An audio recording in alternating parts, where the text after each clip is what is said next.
Good morning भाई। चलिए, तो टॉपिक हमारा चल रहा था रेशियो एंड प्रोपोर्शन, और रेशियो एंड प्रोपोर्शन के कितने प्रश्न हमारे कंप्लीट हो गए थे एक बार जल्दी से कमेंट करके बता देंगे फटाफट से, और स्टार्ट करते हैं आज का हमारा सेशन। हाँ जी, सभी को गुड मॉर्निंग भाई। चलिए एक बार आप सभी का नाम भी ले लेते हैं। कुंदन कुमार और तनोज कुमार, रुखसार, शिल्पा और जूली ए के यादव, नेहा कुमारी कह रही है कि 49 क्वेश्चन हमारे कंप्लीट हो गए थे। ठीक है,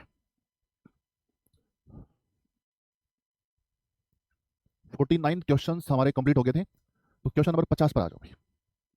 क्वेश्चन नंबर 50 आप सभी के सामने। ठीक है, देखो अभी दो संख्याओं में 5:7 का अनुपात है। दो संख्याओं में 5:7 का अनुपात है। दो संख्या हमारे पास, उनमें जो अनुपात है ना वो 5:7 का है। 5:7 का अनुपात है, सही रहेगा अभी।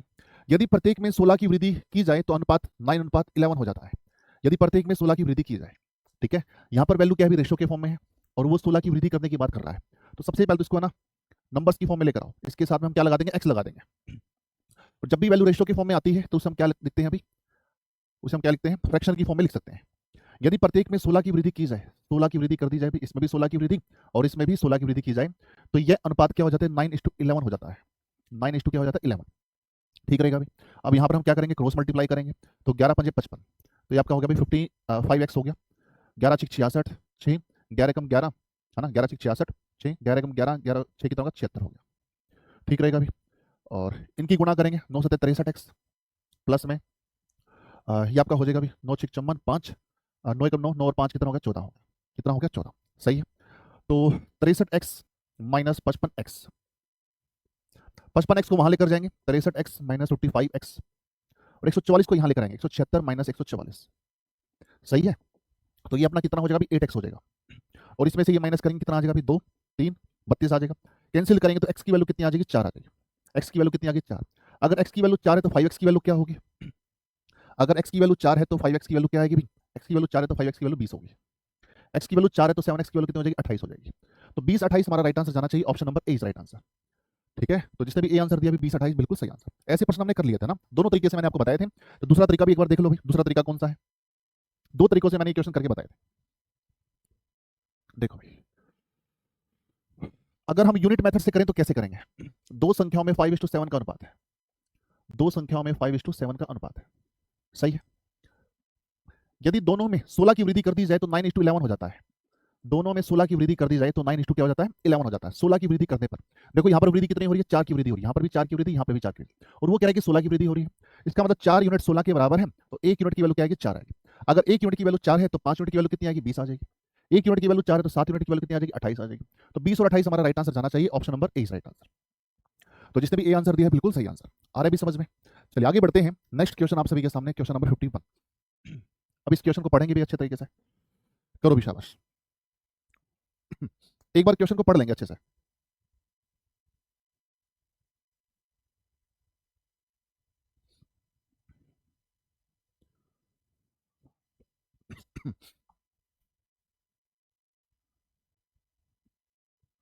पढ़ लिया भी। अब देखो भी, एक संस्थान में कर्मचारियों की संख्या 3:2 में कम कर दिया गया, ठीक है, और उनका वेतन है ना 4:5 में बढ़ा दिया गया। तो मालिक को 4,000 रुपए की बचत होती है। देखो वेतन बढ़ाने पर भी 4,000 की बचत होती है, क्यों, क्योंकि वो कर्मचारियों की संख्या क्या कर रहा है, कम कर रहा है ना। जैसे कोई संस्थान खोलता है तो पहले तो क्या करता है, संस्थान अपना ओपन करता है तो पहले कर्मचारी ज्यादा रख लेता है। भाई स्टार्टिंग में पता नहीं होता ना कौन सा कर्मचारी सही है, कौन सा कर्मचारी सही नहीं है, स्टार्टिंग नहीं पता होता है। तो कर्मचारी वो ज्यादा रख लेते हैं, है ना। तो ज्यादा रख लेते हैं भाई, फिर उनको बोलते हैं भाई देखो अभी हमने ये स्टार्ट किया है ये संस्थान, तो अभी तो हम स्टार्टिंग में तो आपको सैलरी कम देंगे, बाद में सैलरी बढ़ा देंगे, ऐसा बोलते हैं ना। तो बढ़ाने के पीछे लॉजिक ये होता है कि जो काम सही नहीं करेगा उसको हटा देंगे, जो बढ़िया इंप्लॉय होगा उसकी सैलरी बढ़ा देंगे, जैसे इसने किया है। अब देखो क्या हुआ, एक संस्थान में कर्मचारियों की संख्या को 3:2 में कम कर दिया गया। यानी पहले जो कर्मचारी थे ना, बिफोर और आफ्टर, पहले कर्मचारी कितने थे, 3 थे, ठीक, और बाद में कर्मचारी कितने हो गए, 2 हो गए। एक संस्थान में कर्मचारियों की संख्या को 3:2 में कम कर दिया गया, यानी पहले कर्मचारी 3 थे, अब कितने हो गए, 2 हो गए। कौन भाई, इंप्लॉय। अगर हम सैलरी की बात करें, अगर हम उनके वेतन की बात करें तो वेतन बढ़ा दिया जाता है, 4:5 में बढ़ा दिया जाता है। पहले वेतन 4 यूनिट दिया जाता था, अब वेतन दिया जाता है 5 यूनिट दिया जाता है। पहले वेतन 4 यूनिट, अब वेतन दिया जाता है 5 यूनिट, ठीक। तो एक मालिक जो है ना, पहले वेतन कितना बांटता था, 3 चौके 12, 3 चौके 12 यूनिट वेतन बांटता था। अब कितना वेतन बांटता है, 10 यूनिट वेतन बांटता है। 2 पंजा कितना होता है, 10। पहले बांटता था 12 यूनिट, अब बांटता है 10 यूनिट, तो उसे कितने की बचत होती है, यहाँ पर 2 यूनिट की बचत हो जाती है। कितने यूनिट की बचत होती है? 2 यूनिट की बचत। पहले 12 बांटता था, अब 10 बांटता है, तो 2 यूनिट की बचत होती है, और ये कह रहा है कि 4000 यूनिट की बचत होती है। तो 2 यूनिट 4000 के बराबर है। 2 यूनिट किसके बराबर है? 4000 के बराबर है। तो 1 यूनिट की वैल्यू क्या होगी? 1 यूनिट की वैल्यू क्या होनी चाहिए भाई? 4000 बटे में 2, 4000 बटे में 2 यानी 2000। तो 1 यूनिट की वैल्यू कितनी है? 2000 है। पर आपको क्या बताना है कि बताइए पहले कितना वेतन बढ़ता था, अब वेतन कितना बढ़ता है? पहले वेतन बढ़ता था 12 और अब कितना बढ़ता है? 10 बढ़ता है। तो 12 यूनिट की वैल्यू और निकाल लो। 1 यूनिट की वैल्यू 2000 है, तो 12 यूनिट की वैल्यू क्या होगी? 12 गुणा में 2000। 12 गुणा में 2000 कितना हो जाएगा भाई अपना? 24000 हो जाएगा, है ना। और अब कितना बढ़ता है? 10 यूनिट। अगर 1 यूनिट की वैल्यू 2000 है तो 10 यूनिट की वैल्यू कितनी होगी? 10 गुणा में 2000। 10 गुणा में 2000 यानी 20000 वेतन बढ़ता है। तो इस प्रकार से उसको 4000 की बचत होती है ना। पहले वेतन बढ़ता था 24000, अब बढ़ता है 20000, यानी option number A is right answer. तो जिसने भी ए आंसर दिया है बिल्कुल सही आंसर है। कर लोगे ना? चलिए इसी टाइप का एक प्रश्न आपको और देते हैं, आपको करके बताना है। बिल्कुल सेम ऐसा प्रश्न एक और दे रहे हैं, देखते हैं कितने स्टूडेंट्स का परफेक्ट आंसर बता पाते हैं। क्वेश्चन नंबर 52 करके बताओ। करो विशाल, बेहतरीन आप कर रहे हो, बेहतरीन, बहुत बढ़िया। बस इसी तरीके से करते चलो, ठीक है।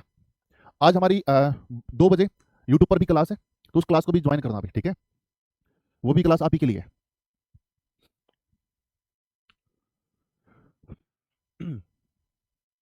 करो यार जल्दी से, क्वेश्चन नंबर 52।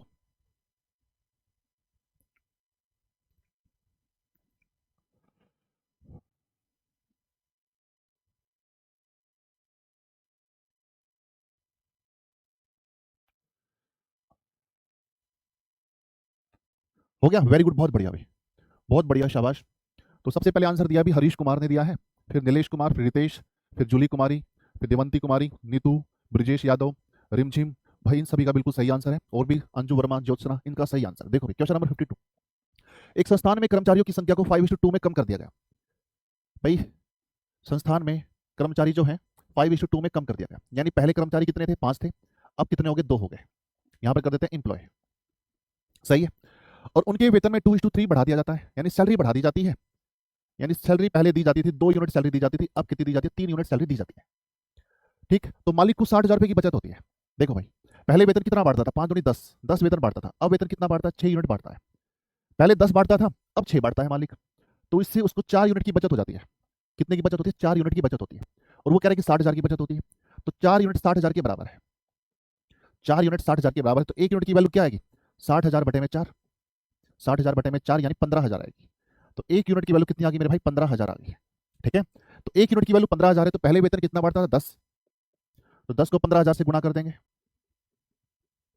तो कितना आ जाएगा? 1.5 लाख, है ना। कितना आ जाएगा? 1.5 लाख आ जाएगा। 1.5 लाख कहाँ पर है? यहाँ पर है ना। 1.5 लाख कहाँ पर? यहाँ पर, ठीक है। और अब वेतन कितना बढ़ता है अभी? अब बढ़ता है 6 यूनिट, तो 6 गुणा में 15,000, 6 गुणा में 15,000, तो 6 को 15,000 से गुणा करेंगे 90,000 आएगा। Option number D is right answer, ठीक है। पहले 1.5 लाख बढ़ता था, अब 90,000 बढ़ता है, ठीक। चलिए आगे बढ़ते हैं, नेक्स्ट एक और करके बता दो चलो। Question number 53।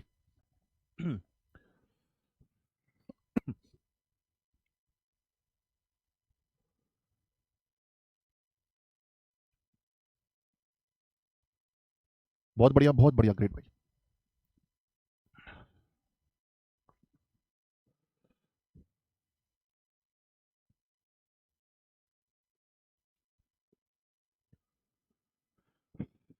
सभी का परफेक्ट आंसर आना चाहिए।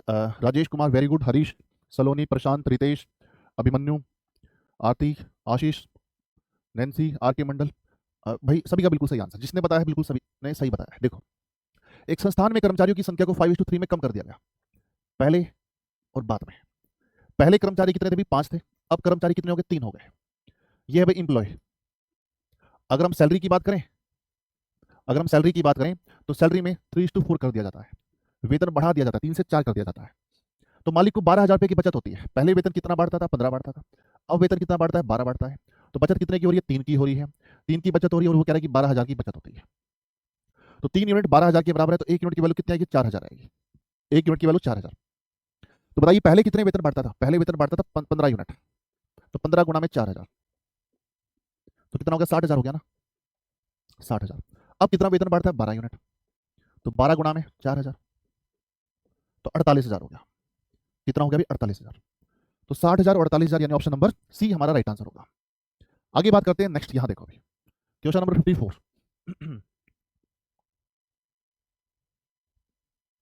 A is directly proportional to B square, यहां पर बी स्क्वायर आएगा अभी,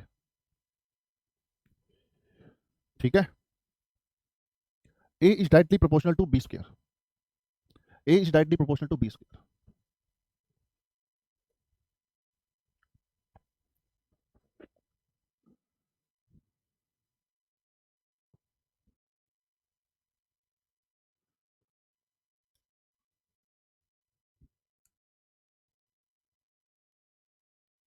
ठीक है,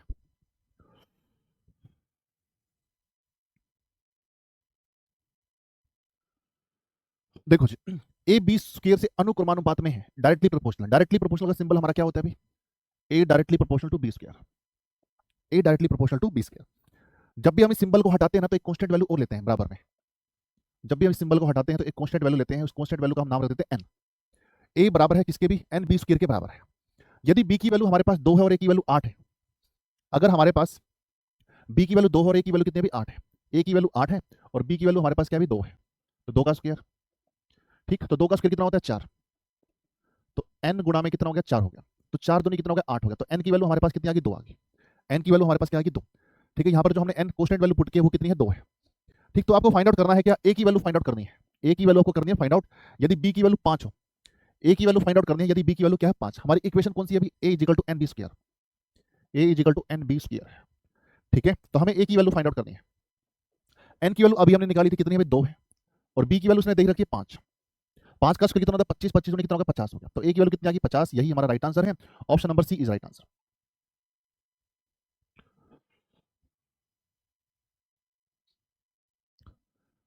ठीक है। ऑप्शन नंबर सी हमारा राइट आंसर होगा। चलिए आगे बढ़ते हैं नेक्स्ट क्वेश्चन की तरफ। इसी टाइप का एक क्वेश्चन आपको और दिया जाता है, करके बताना है, बताओ अभी। यहाँ भी वही मिस्टेक है।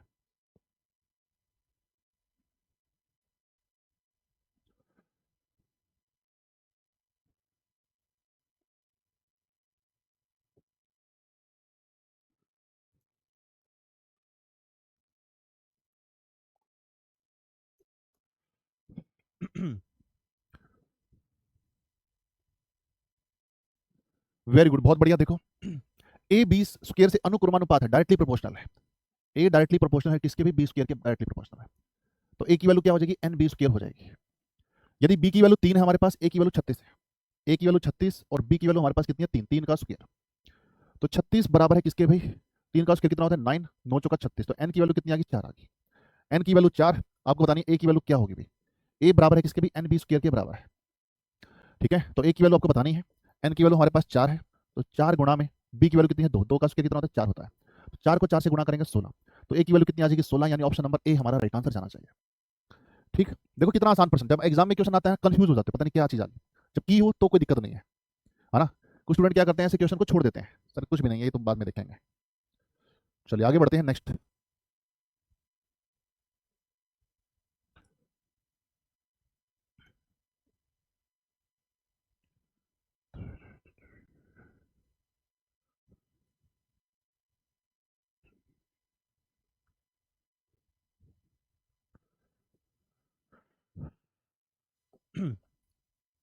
देखो भाई, यदि ए बी स्क्वायर से अनुक्रमानुपात में है, A is directly proportional to B square, तो ए बराबर होगा किसके भी, एन बी स्क्वायर के बराबर होगा।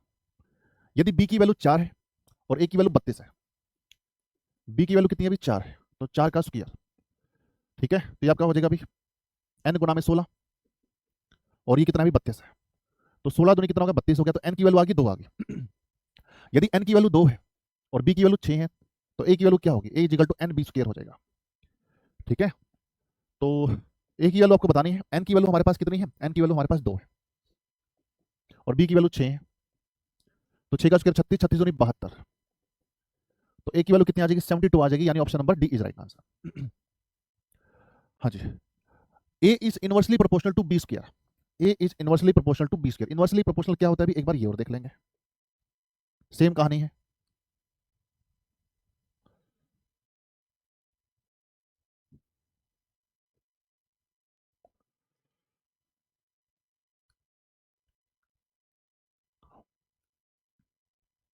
ठीक है, A inversely proportional to B square, A B square का व्युत्क्रमानुपात है। A is inversely proportional to B square. Inverse, inverse का मतलब क्या होता है, एक के बटे में आना, इनवर्स का मतलब क्या होता है? ए के बटे में आना। ठीक, जब इस सिंबल को हटाएंगे तो क्या आ जाएगा? इसकी जगह एन आ जाएगा, n by b square, n by b square. बस वही क्वेश्चन है। बी की वैल्यू हमारे पास 4 है, ए की वैल्यू हमारे पास 3 है, ए की वैल्यू हमारे पास 3 और बी की वैल्यू हमारे पास क्या है? 4 है ना? तो 4 का स्क्वायर हो गया। तो 4 का स्क्वायर कितना होता है? 16। 16 को 3 से गुणा करेंगे 48, है ना? कोई भी वैल्यू नीचे से ऊपर जाती है तो गुणा में जाती है, कोई भी वैल्यू नीचे से ऊपर जाती है तो गुणा में जाती है। तो 4 का स्क्वायर कितना होगा? 16, 16 कितना होगा? 48। तो एन की वैल्यू हमारे पास कितनी आ गई? 48 आ गई। तो आपको ए की वैल्यू आपको फाइंड आउट करनी है। देखो अभी ए बराबर है किसके? भी एन बाई बी स्क्वायर के बराबर है। ए की वैल्यू आपको फाइंड आउट करनी है यदि बी की वैल्यू 2 हो और एन की वैल्यू हमारे पास कितनी है? 48। ठीक, बी की वैल्यू हमारे पास 2 है, 2 का स्क्वायर कितना होगा? 4। तो यहाँ पर आ जाएगा भी 12 आ जाएगा, 12 चुक 48। तो ए की वैल्यू आ जाएगी 12, यानी option number B is right answer. चलिए आगे बढ़ते हैं नेक्स्ट क्वेश्चन की तरफ। क्वेश्चन नंबर 58 ये और करके बताएंगे फटाफट से।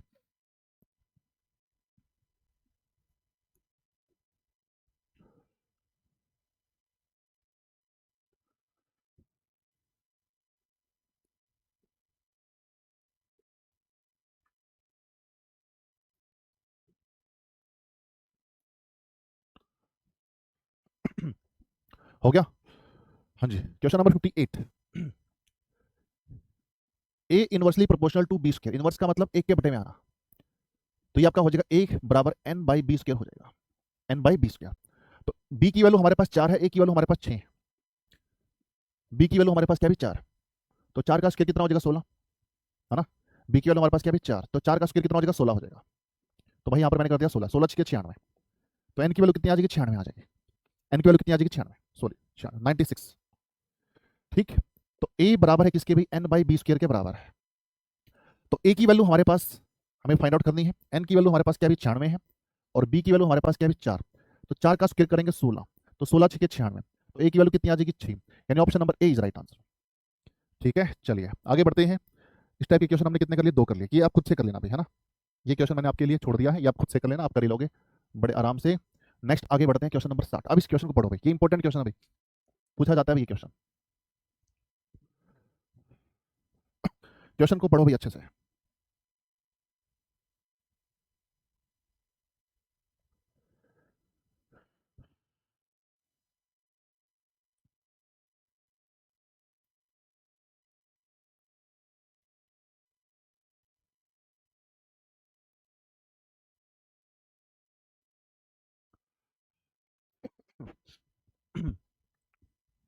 पढ़ लिया भाई? अब देखो भाई, एक स्कूल में लड़कों और लड़कियों की संख्या का अनुपात दे रखा है भाई, 3:8 दे रखा है। बॉयज और गर्ल्स की संख्या का जो अनुपात दे रखा है वो कितना दे रखा है? 3:8 दे रखा है। 3:8 ये संख्या है, नंबर्स है। ठीक है, यदि 30% लड़के और 35% लड़कियों को स्कॉलरशिप दी जाए, यदि 30% लड़के और 35% लड़कियों को स्कॉलरशिप दी जाए, तो जितने बच्चों को स्कॉलरशिप नहीं मिलती है उनका अनुपात क्या होगा? ये आपको बताना है।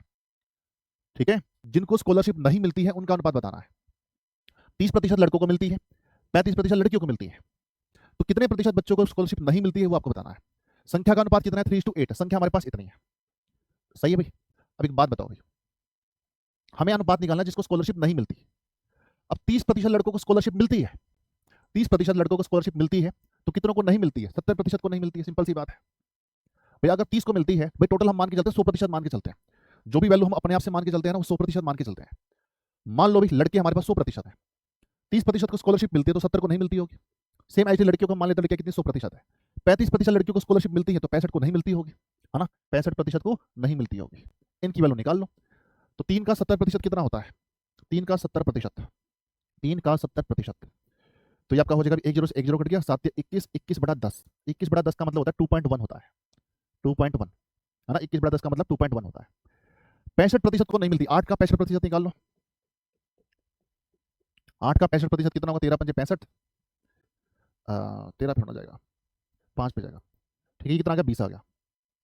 ठीक रहेगा अभी? 2 चौका 8, ये 10 आ गया।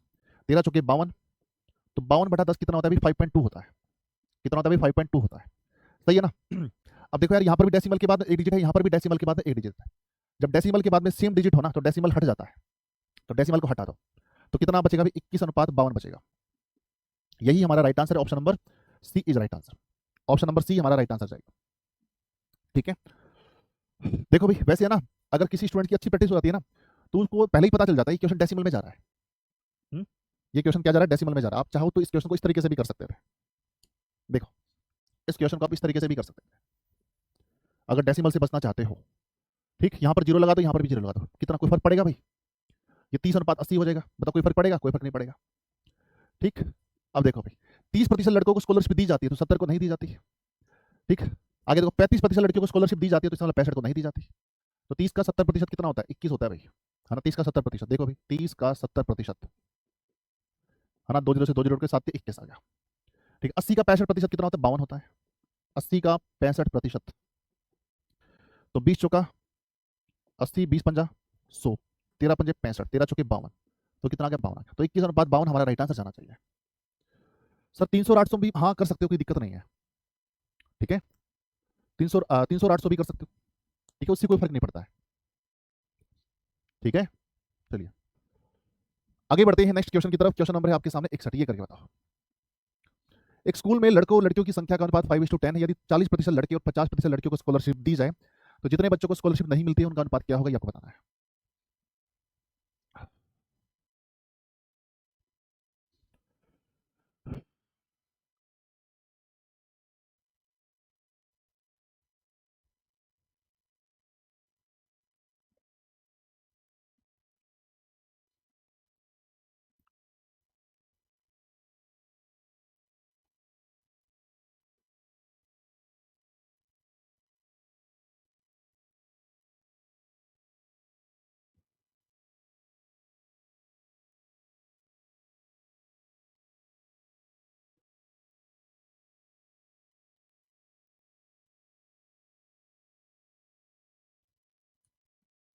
हो गया?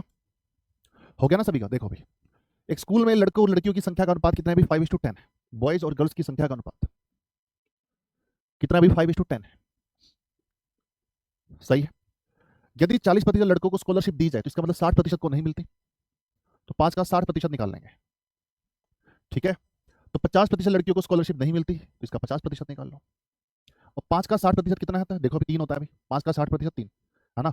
5 का 60%, 20 दिया 60, 20 पंजा 100, कितना होता है अभी? 3 होता है। और 10 का 50% तो 5 ही होता है। ठीक है, तो 3:5 हमारा राइट आंसर जाना चाहिए। Option number B is right answer. चलिए आगे बढ़ते हैं। नेक्स्ट क्वेश्चन आप सभी के सामने। कुछ स्टूडेंट 2:5 बता रहे हैं, वो गलती कर रहे हैं ना। है 2:5 की होगा। 40% लड़कों को स्कॉलरशिप दी जाती है, कितनों को नहीं दी जाती? 60% को नहीं दी जाती। आप 40% ही निकाल रहे हो। ठीक है, क्वेश्चन को पढ़ा करो, जिनको स्कॉलरशिप नहीं मिलती है उनका बताना है। चलिए क्वेश्चन नंबर 62 करके बताओ। 3 कारों की चाल का अनुपात 1:3:5 है। इनके द्वारा एक ही दूरी को तय करने में लगे समय का अनुपात आपको ज्ञात करना है। अब यहाँ पर जो एक कॉन्सेप्ट आ रहा है, हालांकि ऐसे पर्सन हम एक टॉपिक हमारा time speed and distance TSD, उसमें भी हम करेंगे। फिर भी एक रेशो का क्वेश्चन यहाँ पर आ गया है, तो इसका एक बार कॉन्सेप्ट आपको बता देता हूँ। स्पीड, टाइम और डिस्टेंस का क्या रिलेशन होता है। भाई किसी टाइम में आप एसटीडी कॉल किया करते थे, अरे हाँ ना, है ना। एसटीडी कॉल करते थे ना, एसटीडी आईएसडी, ये कॉल किया करते थे। बस वही सूत्र है ये। एस गुणा टी बराबर डी, एस गुणा टी बराबर डी। ये शायद मैंने आपको बता भी दिया होगा ना एचसीएफ एलसीएम के टॉपिक में। एस का मतलब क्या होता है? स्पीड से होता है। टी का मतलब क्या होता है? टाइम से होता है। डी का मतलब क्या होता है? डिस्टेंस से होता है, दूरी से होता है। डी का मतलब डिस्टेंस यानी दूरी। स्पीड क्या होती है? चाल होती है।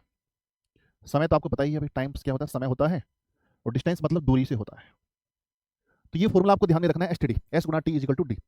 तो इनके द्वारा एक ही दूरी को तय करने में लगे समय का अनुपात बताना है। समय का अनुपात आपको बताना है। और समय निकालने का सूत्र क्या होता है भाई? समय, टाइम निकालने का सूत्र क्या होता है? एस को नीचे ले आओ, डिस्टेंस अपॉन में स्पीड, ये होता है भाई समय निकालने का सूत्र होता है। ठीक रहेगा भाई। अब हमें निकालना है समय। समय होता है भाई डिस्टेंस अपॉन में स्पीड होता है, डिस्टेंस अपॉन में स्पीड। तो स्पीड तो इसने दे रखी है 1:3:5 दे रखी है। स्पीड दे रखी है इसने 1:3:5, 1:3:5 दे रखी है ना। स्पीड तो दे रखी है 1:3:5, दूरी नहीं पता हमें, है ना, दूरी नहीं पता। ठीक, तो दूरी कैसे निकाली जाए? तो ऐसे प्रश्नों के अंदर जब भी हमें दूरी माननी पड़े खुद की तरफ से, अभी दूरी यहाँ पर माननी पड़ेगी आपको अपनी तरफ से, दूरी आपको अब माननी पड़ेगी तो अपनी तरफ से, तो आप क्या कर लेंगे? एलसीएम ले लेंगे। तो एलसीएम ले लो 1:3:5 का। 1:3:5 का एलसीएम कितना होगा? 15 होगा। तो दूरी कितनी हो जाएगी? 15 हो जाएगी। दूरी कितनी हो जाएगी? 15। क्योंकि जब भी वैल्यू फ्रैक्शंस में जा रही है ना, जब भी क्वेश्चन फ्रैक्शन में जाए, तो मैंने आपको नोट भी करवा रखा है ना। आपको पता है यहाँ पर दूरी की वैल्यू पुट करेंगे, क्वेश्चन फ्रैक्शन में चला जाएगा, भिन्न में चला जाएगा। जब क्वेश्चन फ्रैक्शन में चला जाए तो सबसे बेस्ट तरीका होता है दूरी को मान लो भाई अपनी तरफ से, है ना। दूरी को क्या मान लो? मान लो अपनी तरफ से। ठीक है, यानी एलसीएम ले लो। तो ये कितना हो जाएगा भाई? 5 पे कट गया, और कितने पे कट गया? 3 पे कट गया। तो 15:5, 5:3, 15:5, 3 हमारा राइट आंसर जाना चाहिए। 15 5 3 यानी option number C is right answer. ठीक है, हाँ जी, कर लोगे भाई। सर दूरी सेम एक, अब देखो 100 भी ले सकते हो, एक भी ले सकते हो, पर है ना वो लेने से क्या हो जाएगा, क्वेश्चन डेसिमल और फ्रैक्शन में चला जाएगा, उसको काटने में समय ज्यादा लगेगा। तो हम एलसीएम इसलिए लेते हैं, हम एलसीएम पता क्यों लेते हैं, इसलिए लेते हैं क्योंकि ये संख्या कट जाती है तुरंत, क्योंकि एलसीएम वही होगा ना जो इन संख्या से कटता होगा, जो संख्या 3 और 5 से डिवाइड होती है वो एलसीएम से भी डिवाइड होगी, तभी हम एलसीएम लेते हैं। ठीक है, चलिए आगे बढ़ते हैं, क्वेश्चन नंबर 63 ये करके बताओ।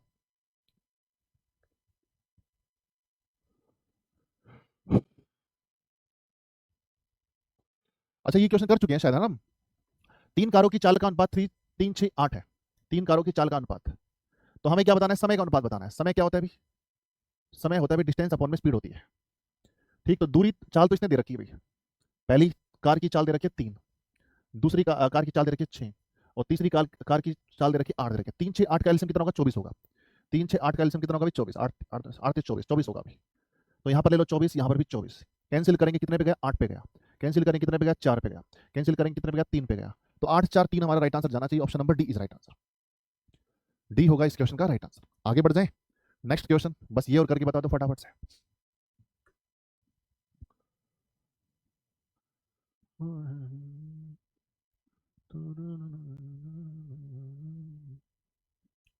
देखो 3 कारों की चाल का अनुपात हमें बताना है अभी, टाइम डिस्टेंस अपॉन में क्या होता है, स्पीड होता है। ठीक है, 3 कारों की चाल का अनुपात 3:4:6 है, 3 4 6। डिस्टेंस क्या होगी भी, इनका एलसीएम ले लो, कितना का भी एलसीएम 12 है। 3 4 6 का एलसीएम कितना होता है, 12 होता है। तो 3 चौके 12, 4 3 12, 6 दूनी 12, तो 4 3 2 हमारा राइट आंसर जाना चाहिए, option number C is right answer. C होगा इस क्वेश्चन का राइट आंसर, बेहतरीन। आगे आ जाओ यहाँ पर, क्वेश्चन नंबर 65। अब कुछ क्वेश्चन है भाई मिश्रण के हैं, मिक्सचर के हैं। मिक्सचर भी इसी का टॉपिक है भाई, है ना, मिक्सचर भी इसी का टॉपिक है। एलिगेशन हम बाद में करेंगे, ठीक है, पहले हम मिक्सचर वाला टॉपिक करेंगे। तो रेशो एंड प्रोपोर्शन का ही एक दूसरा पार्ट है मिक्सचर, तो मिक्सचर वाले क्वेश्चन करते हैं।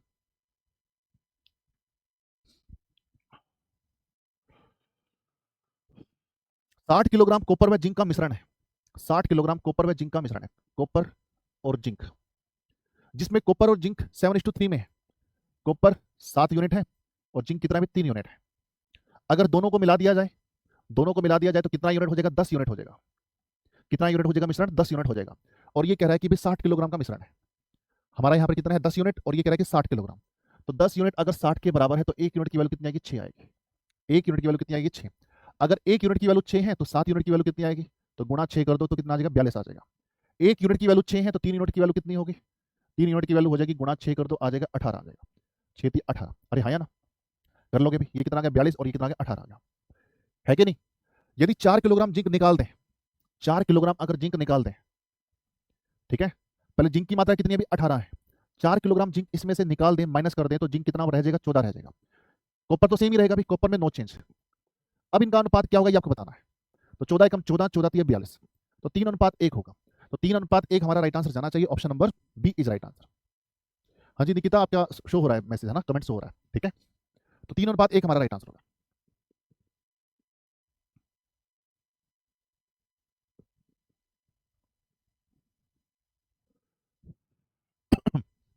हो जाएगा भाई, सर एक बार दोबारा से बता दीजिए, दोबारा देखो भाई। 60 किलोग्राम कॉपर व जिंक का मिश्रण है, जिसमें कॉपर व जिंक की मात्रा 7:3 में है। कॉपर व जिंक की मात्रा कितनी भी 7:3 में है। और इनका जो मिश्रण है ना, मिश्रण करेंगे दोनों को मिलाएंगे तो कितना हो जाएगा, 10 यूनिट हो जाएगा। और ये कह रहा है कि 60 किलोग्राम है, इसका मतलब 10 यूनिट 60 के बराबर है, 1 यूनिट की वैल्यू 6 होगी। अगर 1 यूनिट की वैल्यू 6 है तो 7 यूनिट की वैल्यू 42, 1 यूनिट की वैल्यू 6 है तो 3 यूनिट की वैल्यू 18, तो 42 और 18 आ गई। देखो 42 18 कितना होता है, 60 ही होता है।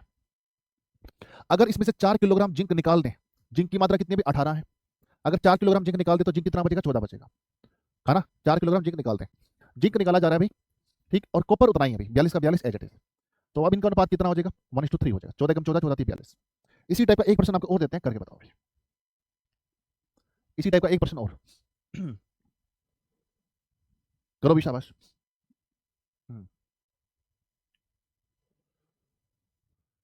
वेरी गुड, बहुत बढ़िया।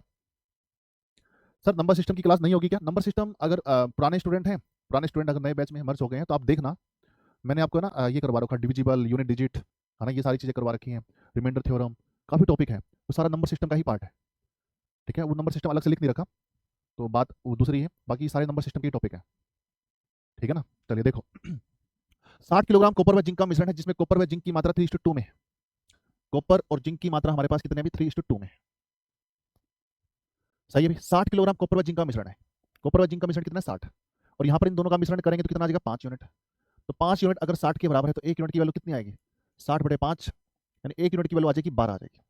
अगर 1 यूनिट की वैल्यू 12 है तो 3 यूनिट की वैल्यू कितनी आएगी, इसको 12 से गुणा कर दो, 12 दिए 36। 1 यूनिट की वैल्यू 12 है तो 2 यूनिट की वैल्यू कितनी आएगी 12 दूनी 24। ठीक है, यदि 6 किलोग्राम जिंक निकाल दें, देखो जिंक की मात्रा कितनी भी 24 है, अगर इसमें 6 किलोग्राम जिंक निकाल दे तो जिंक कितना बचेगा 18 बच जाएगा, है ना। कितना बचेगा 18, और पहले जिंक कितना था 36 था। 36 मतलब जिंक में कोई चेंज नहीं किया गया। अब इसको अनुपात के फॉर्म में लिखो, 18 का 18, 18 2 36, तो 2:1 हमारा राइट आंसर जाना चाहिए। Option number C is right answer. ठीक है, तो जिसने भी सी आंसर दिया बिल्कुल सही आंसर है। क्वेश्चन को आसान बनाया करो, ठीक है। चलिए आगे बढ़ते हैं। क्वेश्चन नंबर है आपके सामने 67, ये करके बताओ।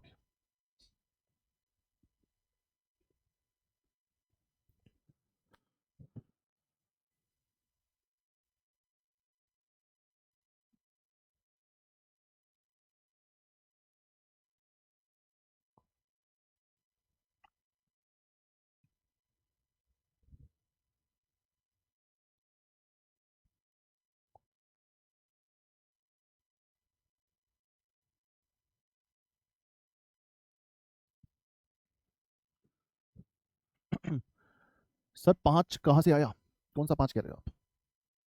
मिश्रण है भाई, मिश्रण। 3 और 2 कितना होता है 5 होता है। मिश्रण की बात चल रही है, 3 और 2 कितना होता है 5 होता है। 3 और 2 को मिलाएंगे तो कितना हो जाएगा 5, और ये कह रहा है कि 60, 5 यूनिट 60 के बराबर, तो 1 यूनिट की वैल्यू 12। चलो क्वेश्चन नंबर 67 देखो भाई।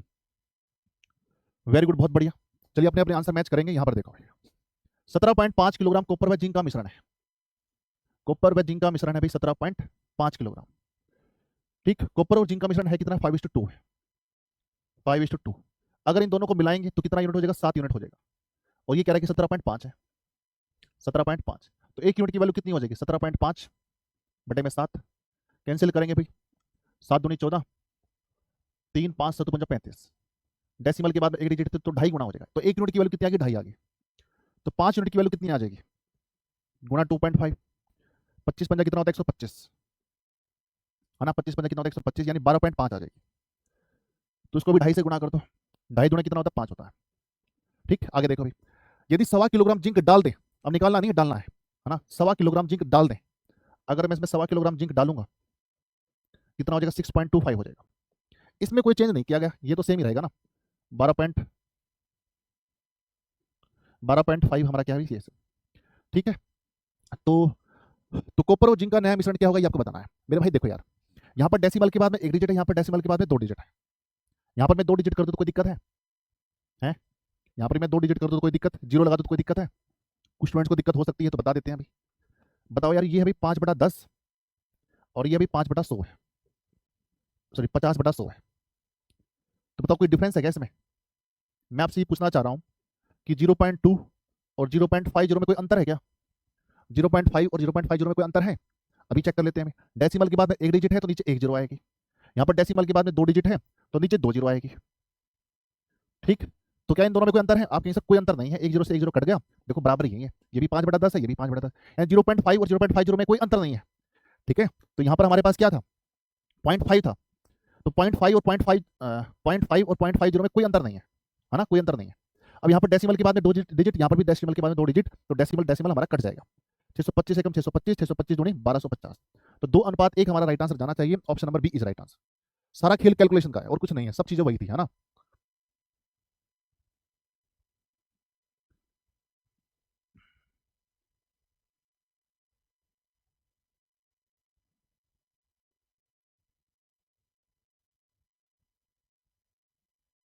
ठीक रहेगा अभी।